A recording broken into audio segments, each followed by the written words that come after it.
So ito yung isang kahilingan ng ating viewers. Nabasag yung ano niya, salamin niya dito sa may parte na to. Sabi niya sa may tapat ng lock. Although hindi pa naman tayo nakakapaglakay ng keeper dito o yung pinaka center lock, is dito yung portion na yon. Trailblaze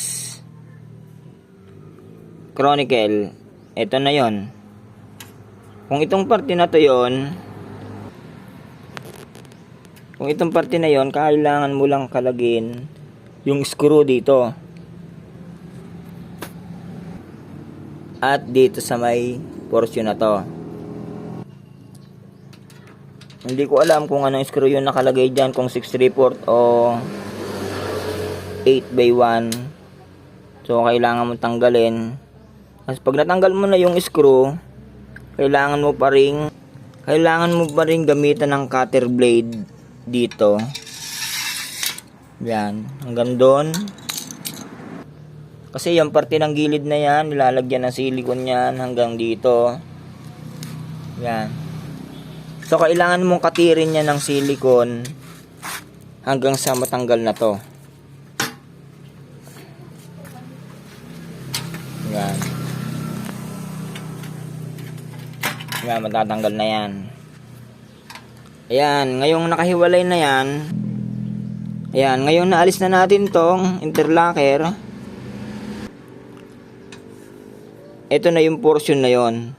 Ito. So, wala kang dapat gawin kundi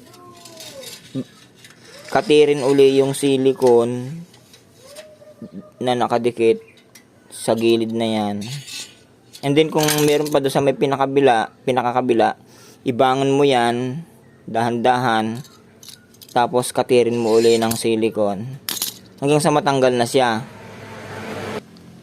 Ito na yung magiging itsura niya. Ayan na yung magiging itsura niya pag wala na yung interlocker. So may silicone yan dun sa pinakagilid. Kailangan mo lang siyang katirin na ganyan. Yan, may silicone yan yan. Kailangan mo lang siyang katirin na ganyan. Yan. Hanggang sa matanggal na to. So pag natanggal na to, sa ilalim yan nakadikit yung salamin dito. So ang gagawin mo, linisin mo uli siya. Linisin mo uli yung salamin. Linisin mo uli yung pinakagilid, yung dinikitan ng silicone. Linisin mo siya mabuti. Tapos kung may silicone pa doon sa may kabila nun, linisin mo rin. Tapos kung anong size nung salamin na yon na nabasag mo, na nabasag na nakalagay, ay bumili ka sa Glass and Aluminum. Mura lang yon. Per square foot niyan, wala pang 50 pesos. Masyado ng mahal yon pag umabot doon. So yan.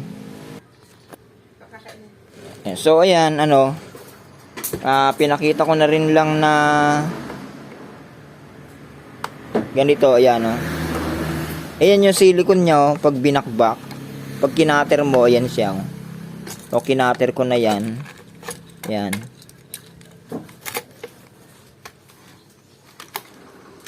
Yan, kinater ko na yan para sa'yo, para mas maintindihan mo mabuti. Yan. So, meron akong kasing mga kalso dito. Pag kinakabit ko yan, meron akong nilalagay na kalso. Ayan lalagyan ko ng kalso na yung ginagamit namin na vinyl number 3. Yan, lahat yan, may kalso yan dito. Yan.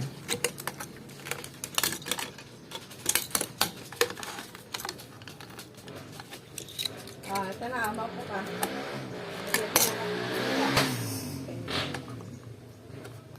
So ayan, yung sa ilalim niyan, manipis lang yung silicone, kinater ko na rin. Ganito na itsura niyan pag tinanggal.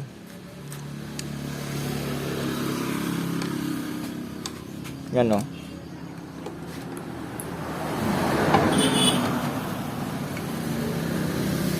So kung anong size yung nabasag, Kung kaya mong sukatin ng metro o pwede pa siyang pagdikitin, dali mo sa bilihan ng salamin o sa nagaglas and aluminum, pasukatan mo. And then, yung mga sealant dito, linisin lang mabuti. Yan, linisin. So,